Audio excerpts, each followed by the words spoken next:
ये कहानी है एक ऐसे मासूम इंसान की जो कभी दिल का बेहद साफ था, लेकिन हालातों की ठोकरों ने उसे पत्थर दिल और निर्दयी बना दिया। एक शांत शहर में एक लड़का रहता था, रोहन। एक सभ्य, संस्कारी और प्रतिष्ठित परिवार से ताल्लुक रखने वाला रोहन बचपन से ही अच्छे संस्कारों की छाया में पला बढ़ा था। उसके जीवन की हर सुबह उसे यही सिखाती थी: सम्मान, मर्यादा और अनुशासन। उसके पिता समाज में एक बहुत बड़े और सम्मानित व्यक्ति थे, कठोर स्वभाव के, लेकिन सिद्धांतों के पक्के। रोहन ने अपने पिता की परछाई में ही जीना सीखा था। उनकी खींची हर रेखा उसके लिए कानून थी, और उस रेखा को लांघने की कल्पना तक उसे डरा देती थी। पिता का डर नहीं, बल्कि उनका सम्मान रोहन के दिल में किसी मंदिर की तरह बसा था। उसने अपने पिता को संघर्ष करते देखा था, सीढ़ी दर सीढ़ी, पसीने और मेहनत से ऊंचाइयों तक पहुंचते हुए। और यही वजह थी कि रोहन को अपने पिता पर गर्व था। इतना गर्व कि वो कभी नहीं चाहता था कि उसकी वजह से उनके सम्मान पर कोई आंच आए। इसलिए वो अपने हर फैसले में 100 बार सोचता, हर कदम फूंक फूंक कर रखता, क्योंकि उसके लिए अपनी जिंदगी से ज्यादा कीमती था अपने पिता की इज्जत का मान।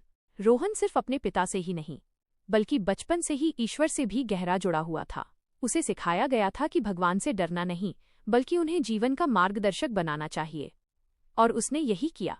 व्रत, पूजा, नियम, त्योहारों के उपवास, रोहन हर धार्मिक परंपरा को पूरे समर्पण से निभाता। उसकी आंखों में मासूमियत थी, आवाज में नरमी और दिल में ऐसी सच्चाई जो आजकल बहुत कम देखने को मिलती है। वो न किसी को कड़वा बोलता, न कभी किसी का दिल दुखाने की सोचता। जानवरों के लिए उसके दिल में एक अलग ही जगह थी। कभी किसी घायल कुत्ते को खाना खिला देता, तो कभी किसी डरी हुई बिल्ली को सहला देता। लेकिन उसकी सबसे बड़ी लड़ाई किसी और से नहीं, खुद से थी। वो भी जवान था, उसकी भी भावनाएं थीं। उसे भी लड़कियों की ओर आकर्षण होता था, लेकिन उसने कभी किसी से नजदीकियां नहीं बढ़ाईं, कभी किसी से प्रेम करने की हिम्मत नहीं की, क्योंकि उसके मन में सिर्फ एक ही डर था, कहीं मेरी वजह से पिताजी की इज्जत पर दाग न लग जाए। जब वो अपने हमउम्र लड़कों को देखता जो खुलकर जीते थे, डेटिंग, पार्टी, शराब, सिगरेट, जिन्हें किसी की परवाह नहीं थी, तो उसके दिल में भी एक पल के लिए तूफान उठता था। लेकिन वो हर बार खुद को रोक लेता। वो खुद से कहता, अगर मैं भी ऐसा बना तो कभी जिंदगी में आगे नहीं बढ़ पाऊंगा। सफल वही होता है जो खुद पर काबू रखे, जो अनुशासित रहे, जो समाज के नियमों के अनुसार जिए। और इसी सोच के साथ रोहन अपनी इच्छाओं को कुचलता गया, अपने जज्बातों को मारता गया, और एक आदर्श बेटा बनने की दौड़ में धीरे धीरे खुद से दूर होता गया।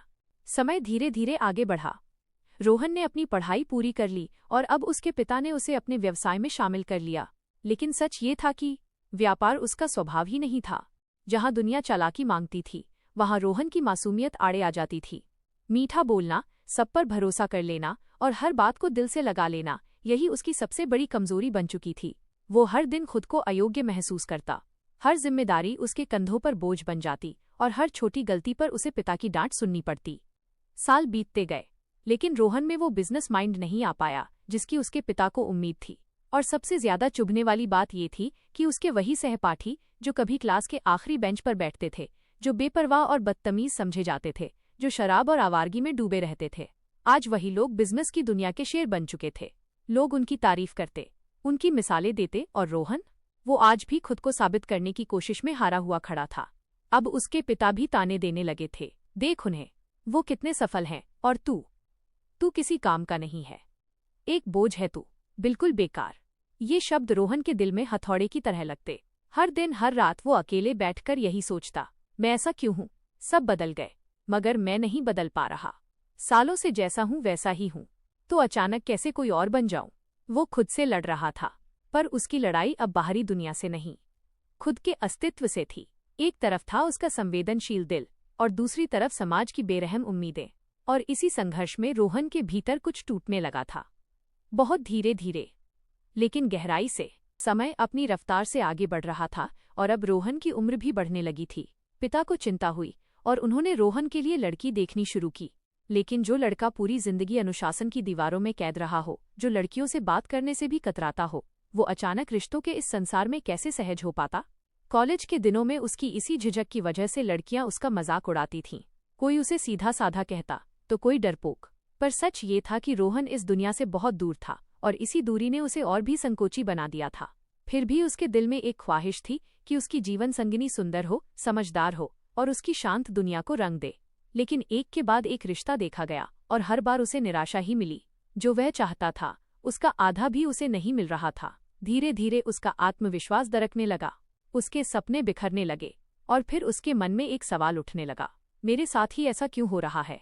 ना मैं बिजनेस में सफल हूँ, ना जिंदगी में खुश, तो फिर मेरी गलती क्या है? इन्हीं सवालों के साथ वो और भी ज्यादा भगवान की शरण में चला गया। दिनों के व्रत, लंबी लंबी प्रार्थनाएं, मंदिरों के चक्कर, आंखों में आंसू और दिल में उम्मीद। हे प्रभु, मुझे इस बुरे दौर से बाहर निकाल लीजिए, मुझे सफल बना दीजिए और एक अच्छी जीवन साथी दे दीजिए। महीने बीत गए, फिर साल भी, लेकिन ना तो बिजनेस सुधरा, न ही मनचाहा रिश्ता आया। हर सुबह वही असफलता, हर रात वही खालीपन। अब उसकी आस्था भी डगमगाने लगी थी और दिल के किसी कोने से एक और फुसफुसाहट उठने लगी थी, शायद भगवान भी मेरी नहीं सुन रहे। यहीं से रोहन के भीतर आस्था की जगह सवालों ने लेनी शुरू कर दी थी। रोहन की उम्मीदें लगभग बुझ चुकी थीं। उसे खुद पर से भरोसा उठने लगा था। वो हर दिन खुद से ही हारने लगा था। उसकी आंखों के सामने वही चेहरे घूमते, उसके वे सहपाठी जो कभी बिगड़े हुए, लापरवाह और बेपरवाह कहलाते थे। आज वही लोग सफल कारोबारी बन चुके थे, खुशहाल जिंदगी जी रहे थे और उन्हें सुंदर समझदार जीवन साथी भी आसानी से मिल गई थी। और वो खुद को लगातार छोटा महसूस करने लगा। उसके मन में सवालों का तूफान उठने लगा। मेरे साथ ही ऐसा क्यों? मैंने क्या गुनाह किया है? मैंने तो हमेशा सही रास्ता ही चुना, फिर मेरी जिंदगी ही गलत क्यों चल रही है? वो अंदर से टूटने लगा। धीरे धीरे उसकी आत्मा थकने लगी। इसी बीच उसके पिता ने उसके लिए एक लड़की तय कर दी। जब रोहन ने उसे देखा तो उसका दिल मानने को तैयार नहीं था। उसने हिम्मत कर कहा, पिताजी, ये रिश्ता सही नहीं लग रहा। लेकिन पिता, जो पहले ही अनगिनत रिश्ते देख देख कर थक चुके थे, जिन्हें अब सिर्फ सेट करना था, उन्होंने उसकी एक ना सुनी। बिना उसकी मर्जी के, बिना उसके दिल की सुने रोहन की शादी तय कर दी गई। उसके भीतर कुछ और टूट गया। फिर भी विवाह के बाद उसने खुद से कहा, अब चाहे जैसी भी हो, ये मेरी पत्नी है और मेरा फर्ज है कि मैं उसका ध्यान रखूं, उसकी जिम्मेदारी निभाऊं। एक आदर्श पति बनने की कोशिश में उसने फिर अपनी भावनाओं को कुचल दिया। लेकिन अब फर्क ये था, इस बार उसने अपने दिल का नहीं, सिर्फ मजबूरी का चुनाव किया था। शादी के बाद भी रोहन ने अपना किरदार नहीं बदला। वो एक जिम्मेदार, सभ्य और सच्चा पति बनने की पूरी कोशिश करता रहा। उसने दिल से स्वीकार कर लिया था कि अब रेखा उसकी पत्नी है और उसका धर्म है उसका साथ निभाना। लेकिन किस्मत को कुछ और ही मंजूर था। जिस रेखा को उसने अपना जीवन समर्पित किया था, वही रेखा अतीत के कई रिश्तों में उलझी हुई थी और शादी के बाद भी वो किसी और के साथ छुपकर संबंध निभा रही थी। उसका चरित्र, उसकी सोच और उसकी नीयत, सब कुछ उस भोले इंसान के विश्वास के खिलाफ था।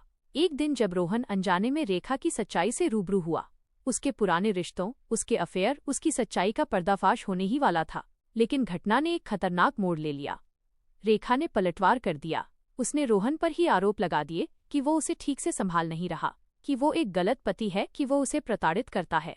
उसकी मासूमियत का फायदा उठाकर उसे ही अपराधी बना दिया गया। रोहन चाहकर भी कुछ नहीं कर सका। उसकी आवाज ही जैसे दब गई थी। उसके सच की कोई सुनवाई नहीं हुई। और फिर आया वो दिन जब रेखा ने कोर्ट में झूठा केस दर्ज करवा दिया, दहेज और मानसिक उत्पीड़न का।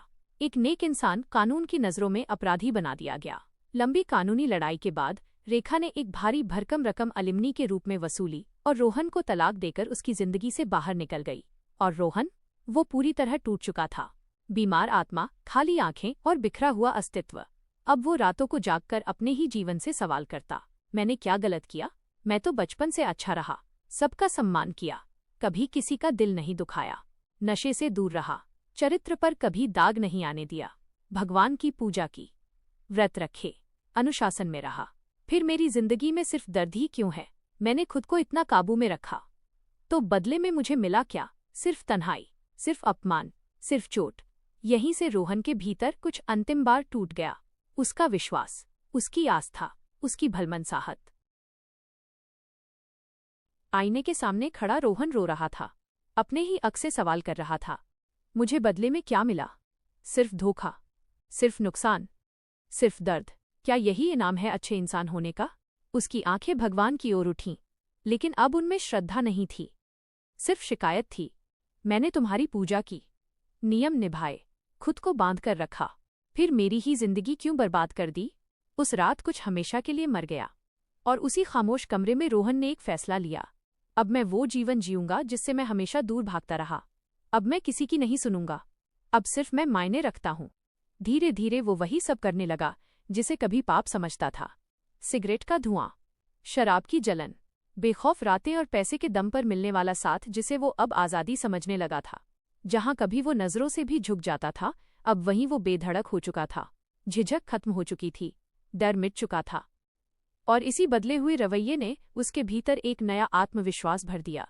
वो अब सौदेबाजी करना सीख गया था, कठोर होना सीख गया था, लोगों की भावनाओं से नहीं, फायदे से सोचना सीख गया था। और अजीब बात यह थी कि यही बदलाव उसके बिजनेस में भी काम करने लगा।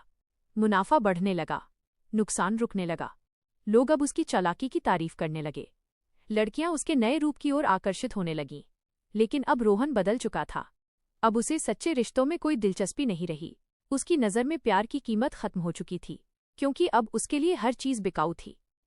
वह सोचता, जब पैसे से सब मिल सकता है तो दिल क्यों लगाऊं? और इस सोच के साथ रोहन पूरी तरह उस रास्ते पर उतर चुका था जहां संवेदना नहीं, सिर्फ स्वार्थ था, जहां प्रेम नहीं, सिर्फ उपयोग था। एक मासूम लड़का अब एक पत्थरदिल इंसान बन चुका था। रोहन की जिंदगी अब चमकदार तो थी, लेकिन सुकून से कोसों दूर। बाहर से वो सफल था, कॉन्फिडेंट था, डर से आजाद था, लेकिन अंदर वो अब भी टूटा हुआ था। उसका नया व्यक्तित्व उसकी पुराने दर्द की कोख से जन्मा था। झूठी मुस्कान के पीछे अब भी वही सवाल छुपे थे। रेखा का धोखा, उसका बिखरा हुआ आत्मसम्मान और उसका मासूम पुराना रूप जो सिर्फ असफलताएं लेकर आया था, ये सब यादें उसे हर रात घेर लेती थीं। वो चाहता था कोई उसे इन यादों से बाहर खींच ले, कोई उसे इस अंधेरे से वापस ले आए। लेकिन तभी जिंदगी ने एक नया मोड़ लिया। एक रात जब वो ऑफिस से घर लौट रहा था, सन्नाटा चारों ओर फैला था। वो अपनी गाड़ी में सिग्नल पर खड़ा था, हरी बत्ती का इंतजार करते हुए। तभी उसकी नज़र सड़क के उस पार गई। एक अकेली लड़की और उसके पीछे पीछे कुछ युवक चलते हुए। उनकी नजरें साफ बता रही थीं, इरादे ठीक नहीं थे। उनकी हंसी में अश्लीलता थी, उनकी आंखों में भूख और उनके कदमों में बदनीयत। रोहन का दिल एक पल को कांप गया। ये वही रोहन था जो कभी सब देखकर भी चुप रह जाता था, लेकिन आज उसके भीतर कुछ अलग सा हिल गया। उसे लगा कुछ गलत होने वाला है, और पहली बार उस पत्थरदिल इंसान के भीतर एक जानी पहचानी आवाज गूंजी। वही आवाज जो कभी उसे इंसान बनाती थी। लेकिन सवाल ये था, क्या वो आगे बढ़ेगा या फिर आज भी चुप रहकर आगे निकल जाएगा? क्या ये घटना उसके भीतर दबे इंसान को फिर से जगा देगी? उसने अपनी कार सड़क के किनारे खड़ी की और सिर्फ अपनी सुरक्षा के लिए अपनी लाइसेंसी सेफ्टी रिवॉल्वर साथ ले ली। बिना कोई आवाज किए वो उन आदमियों के पीछे पीछे चल पड़ा। गली के एक कोने पर जो लगभग डेड एंड था, उन लोगों ने लड़की को पकड़ लिया और उसके साथ बदतमीजी करने लगे। वही लड़की थी रवीना, एक फाइनल ईयर की MBBS मेडिकल स्टूडेंट जो दूसरे शहर से यहाँ पढ़ाई करने आई थी और पास के गर्ल्स हॉस्टल में रहती थी। अचानक रोहन वहां पहुंच गया और अपनी बंदूक दिखाकर उन गुंडों को रोक दिया। बंदूक देखते ही वे डर के मारे भाग खड़े हुए। लड़की ने राहत की सांस ली और कहा, थैंक यू सो मच, मेरा नाम रवीना है, मैं फाइनल ईयर की मेडिकल स्टूडेंट हूँ और यहीं पास के हॉस्टल में रहती हूँ। रोहन ने रवीना को सुरक्षित उसके हॉस्टल तक छोड़ दिया और उसे सख्ती से समझाया, रात में अकेले बाहर मत निकला करो, ये खतरनाक हो सकता है। इस पर रवीना बोली, ये इलाका आमतौर पर सुरक्षित है, लेकिन वो लोग मेरे ही क्लासमेट हैं।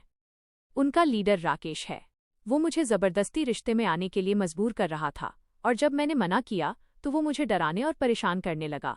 रोहन ने गंभीर स्वर में कहा, रवीना, तुम्हें राकेश के खिलाफ केस दर्ज कराना चाहिए, वरना वो आगे भी ऐसा करता रहेगा और हर बार तुम्हें मदद करने वाला कोई नहीं मिलेगा। रवीना ने कहा कि वो इस बारे में सोचकर फैसला लेगी और एक बार फिर रोहन का धन्यवाद किया। इसके बाद रोहन वहां से चला गया। लेकिन अगले दिन जब वो फिर से ऑफिस से अपने घर लौट रहा था, ऑफिस से घर लौटते समय रास्ता हमेशा की तरह शांत था। रात गहरी हो चुकी थी और सड़कें लगभग सूनी थीं। रोहन अपनी कार में बैठा सोचों में डूबा हुआ था कि अचानक एक सुनसान मोड़ पर कुछ लड़कों के झुंड ने उसकी कार पर पत्थर फेंकने शुरू कर दिए। रोहन ने ब्रेक लगाया, लेकिन उससे पहले ही वे लोग अंधेरे में भाग चुके थे। वो गाड़ी से बाहर निकला और कार को देखने लगा कि तभी पीछे से किसी ने उसके सिर पर जोरदार वार किया। सब कुछ अंधेरे में डूब गया। जब होश आया तो खुद को अस्पताल के बिस्तर पर पाया। सिर के पिछले हिस्से में तेज दर्द हो रहा था। सामने उसके माता पिता खड़े थे, जिनकी आंखों में डर और चिंता साफ झलक रही थी। डॉक्टर ने आगे बढ़कर पूछा, अब कैसा महसूस कर रहे हैं आप? रोहन ने धीमी आवाज में कहा, थोड़ा बेहतर हूं डॉक्टर, बस सिर के पीछे बहुत दर्द है। डॉक्टर ने गंभीरता से कहा, आपके सिर पर बहुत जोर से चोट लगी है। आप खुशकिस्मत हैं कि कोई गंभीर नुकसान नहीं हुआ। तभी पुलिस भी वहां पहुंची। उन्होंने रोहन से सवाल किए, क्या आपको किसी पर शक है, किसी से दुश्मनी? रोहन ने सिर हिलाते हुए कहा, नहीं, मुझे कुछ याद नहीं, मेरी किसी से कोई रंजिश भी नहीं है। प्रक्रिया पूरी कर पुलिस चली गई। डॉक्टर भी दवाइयां लिखकर आगे बढ़ गए। उसके माता पिता दवाइयां लेने मेडिकल स्टोर की ओर चले गए। कमरे में अब सन्नाटा था। तभी दरवाजा धीरे से खुला। वही लड़की अंदर आई, रवीना, एक शांत स्वभाव वाली, समझदार और मेहनती मेडिकल स्टूडेंट, जो एमबीबीएस की फाइनल ईयर में थी और यहीं अस्पताल में इंटर्नशिप कर रही थी। मरीजों की देखभाल करना उसका अनिवार्य कर्तव्य था। उसे सामने देखकर रोहन चौंक गया। रवीना की आंखों में चिंता थी। वो धीरे धीरे पास आई और बोली, आपकी ये हालत देखकर मुझे बहुत बुरा लग रहा है। मुझे लगता है ये सब मेरी वजह से हुआ है। रोहन ने हैरानी से उसकी ओर देखा। रवीना ने भराई हुई आवाज में कहा, कल रात जिन लड़कों से आपने मुझे बचाया था, शायद वही लोग आपसे बदला लेने आए होंगे। उनका लीडर राकेश, वो बहुत खतरनाक लड़का है। उसकी आंखों में डर और अपराध बोध दोनों थे। मैं सच में माफी चाहती हूँ। अगर आप मेरी मदद न करते तो आज ये सब आपके साथ न होता। रोहन कुछ पल चुप रहा। सिर के दर्द से ज्यादा भारी था उसका दिल। रवीना की बात सुनकर रोहन की आंखों में हैरानी उतरी। उसने धीमी लेकिन गंभीर आवाज में पूछा, ये सब क्या कह रही हो रवीना? तुम क्यों खुद को इसके लिए जिम्मेदार मान रही हो? रवीना की आवाज कांप रही थी। आप पर हमला उन्हीं लोगों ने किया है जिन्हें आपने कल मुझे बचाते हुए भगाया था, वही राकेश और उसकी गैंग। रोहन चौंक गया। क्या? तुम्हें कैसे पता? रवीना ने नजरें झुकाते हुए कहा, आज सुबह राकेश मेरे पास आया था। उसने मुझे धमकाया, बोला, अब तुम्हें कोई नहीं बचा सकता। मुझे अपना बना लो वरना अंजाम और भी बुरा होगा। ये सुनते ही रोहन के अंदर वर्षों से दबी आग भड़क उठी। उसने दांत भींचते हुए कहा, अब ये तुम्हारी समस्या नहीं रही रवीना। अब राकेश मेरी समस्या बन चुका है और मैं उसे उसका सबक सिखाकर रहूंगा। उसकी आवाज में गुस्सा नहीं बल्कि एक ठंडा, खतरनाक निश्चय था। कल सुबह तक सब बदल जाएगा, तुम देखना। रवीना घबरा गई। नहीं रोहन, प्लीज ऐसा कुछ मत कीजिए। आप पहले ही बहुत घायल हो चुके हैं। मुझे मेरी किस्मत से लड़ने दीजिए। रोहन ने उसकी आंखों में देखते हुए कहा, मैं चुप बैठकर किस्मत का तमाशा देखने वालों में से नहीं हूँ। मैं मानता हूँ कि किस्मत तब बदलती है जब इंसान उससे सवाल करता है और उससे लड़ता है। फिर उसने धीमे लेकिन दृढ़ स्वर में कहा, अगर तुम किस्मत पर भरोसा करती हो तो मान लो कि किस्मत ने ही मुझे तुम्हारे सामने भेजा है। और अब देखना, मैं तुम्हारी ही नहीं, राकेश की भी किस्मत बदल दूंगा। रवीना उसकी आंखों में वो जुनून देख रही थी जो शायद किसी इंसान को राक्षस भी बना सकता था। रवीना की आंखों में डर था और रोहन की आंखों में अब सिर्फ एक ही ज्वाला, इंसाफ की। अगले ही दिन रोहन ने शहर के कुछ कुख्यात लोगों से संपर्क किया। साफ शब्दों में कहा गया, जैसे ही राकेश रवीना के पीजी के आसपास दिखे, उसे सबक मिलना चाहिए। इतना कि वो दोबारा उस रास्ते पर कदम रखने से पहले 100 बार सोचे। और उसे ये भी बता देना कि उसने रोहन से पंगा लेकर बहुत बड़ी गलती कर दी है। उस रात हवा में एक अनकहा डर घुल चुका था। अगली सुबह रोहन ने रवीना को फोन किया, कॉलेज में सब ठीक है? राकेश दिखा क्या? रवीना थोड़ा घबराते हुए बोली, नहीं, आज वो नहीं आया। पता नहीं कल क्या होगा। फोन के उस पार रोहन हल्की हंसी हंस पड़ा, एक ठंडी, आत्मविश्वास से भरी हंसी। वो कुछ दिनों तक आने की हालत में नहीं होगा रवीना, और जब आएगा भी तो तुम्हें परेशान करने की हिम्मत नहीं करेगा। मैंने उसे उसका सबक दे दिया है। अब तुम बेफिक्र होकर अपनी पढ़ाई पर ध्यान दो। ये शब्द रवीना के दिल पर मरहम बनकर गिरे।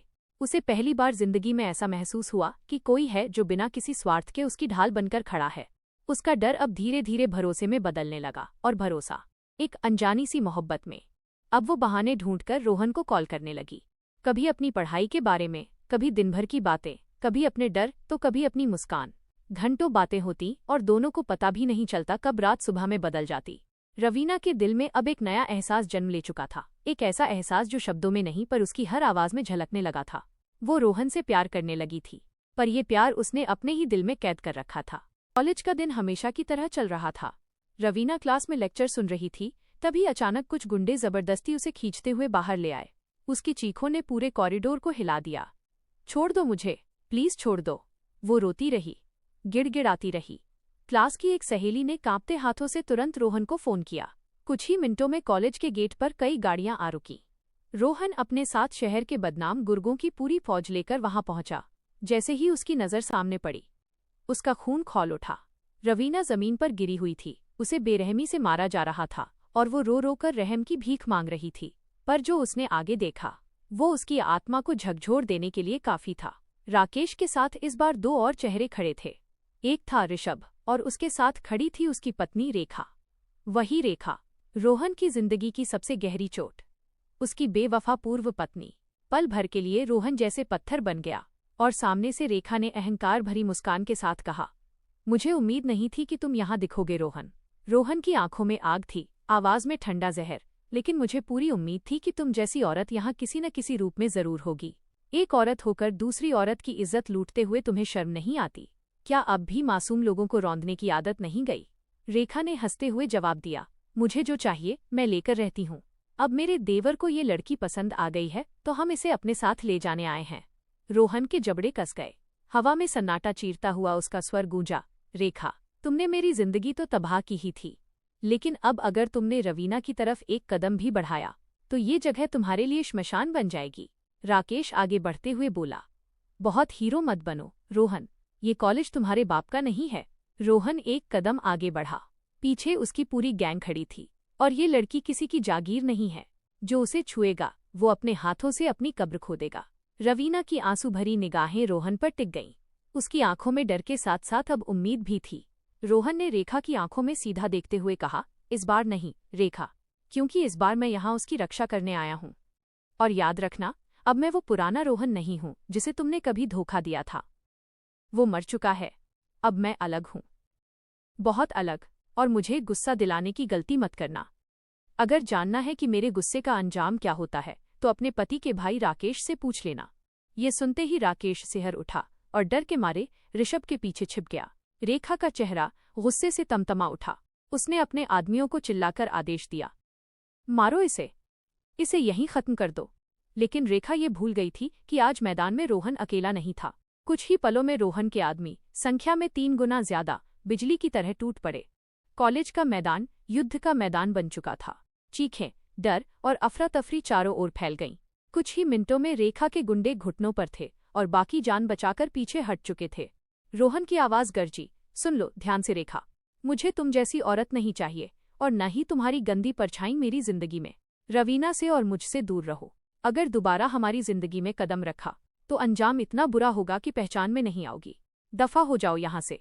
अपमान और जलन से जलती हुई रेखा सिर झुकाए वहां से चली गई। सब शांत हुआ, पर रवीना की सांसें अब भी कांप रही थीं। उसने रोहन की ओर देखा और धीमे से पूछा, रोहन, ये औरत, आपका क्या रिश्ता है? रोहन की आंखों में एक गहरी थकान उतर आई। उसने बिना कुछ कहे रवीना को अपनी गाड़ी में बैठाया और उसे अपने ऑफिस ले गया। ऑफिस के सन्नाटे में रोहन ने अपने टूटे हुए अतीत की परतें खोल दी। अपनी मासूमियत, अपने संस्कार, रेखा से जबरन शादी, उसका धोखा, झूठे केस, अपमान और फिर पत्थर बन चुका अपना दिल। हर शब्द के साथ रवीना की आंखें नम होती चली गईं। मुझे माफ कर दीजिए रोहन, उसने भर्राए स्वर में कहा। मेरी वजह से आपको फिर से वो सब याद करना पड़ा, आपको इतना दर्द सहना पड़ा। रोहन ने हल्की मुस्कान के साथ कहा, नहीं रवीना, इसमें तुम्हारी कोई गलती नहीं है। मैं नहीं चाहता था कि तुम जैसे मासूम इंसान इन दरिंदों के हाथों बर्बाद हो, और तुम्हें बचाने के लिए मैं कुछ भी कर सकता हूँ। रवीना ने नम आंखों से धीरे से पूछा, आप मेरी इतनी परवाह क्यों करते हैं रोहन? रोहन ने गहरी सांस ली और कहा, क्योंकि तुम्हारे अंदर मुझे मेरा पुराना रूप दिखता है। वही मासूमियत, वही सच्चाई, वही अच्छाई। और मैं नहीं चाहता कि कोई और उस मासूमियत को कुचल दे जैसे मेरी जिंदगी के साथ हुआ था। रवीना की आंखों में एक अलग चमक आ गई। उसने हिम्मत करके कहा, तो क्या आप पूरी जिंदगी मेरी रक्षा करेंगे, मेरे पति बनकर? रोहन एक पल के लिए स्तब्ध रह गया। तुम क्या कह रही हो रवीना? मैं वो इंसान नहीं हूँ जो प्यार के लायक हो। मैंने सब कुछ खो दिया है। रवीना मुस्कुराई और बोली, आपने सिर्फ दुनिया के सामने कठोर चेहरा बना रखा है, लेकिन अंदर आज भी वही नेकदिल रोहन जिंदा है, और मुझे वही रोहन चाहिए। यह सुनकर रोहन की आंखों में भी भावनाओं का सैलाब उमड़ पड़ा। पहली बार किसी ने उसे उसके अतीत के लिए नहीं, बल्कि उसके दिल के लिए स्वीकार किया था। और फिर दोनों ने एक दूसरे का हाथ थाम लिया। दो टूटी हुई आत्माएं अब एक मजबूत रिश्ते में बंध चुकी थीं। कुछ समय बाद रोहन और रवीना ने शादी कर ली। रोहन की जिंदगी ने फिर से रफ्तार पकड़ी। व्यवसाय में उसने ऊंचाइयां छू, और जिस प्यार की उसे बरसों से तलाश थी वो उसे मिल चुका था। अब उसका अतीत सिर्फ एक परछाई बन चुका था और भविष्य एक रोशनी भरी सुबह। कहते हैं न जिसका दिल सच्चा हो उसे एक दिन उसका इनाम जरूर मिलता है। रोहन को भी मिला, उसका प्यार, उसका सम्मान, उसका सुकून। और इस तरह रोहन और रवीना की कहानी हमेशा के लिए खुशियों के साथ खत्म हुई। अगर आपको ये वीडियो पसंद आया तो वीडियो को लाइक करें, शेयर करें और हमारे चैनल रेयर स्टोरी वर्ल्ड को सब्सक्राइब करना न भूलें। धन्यवाद।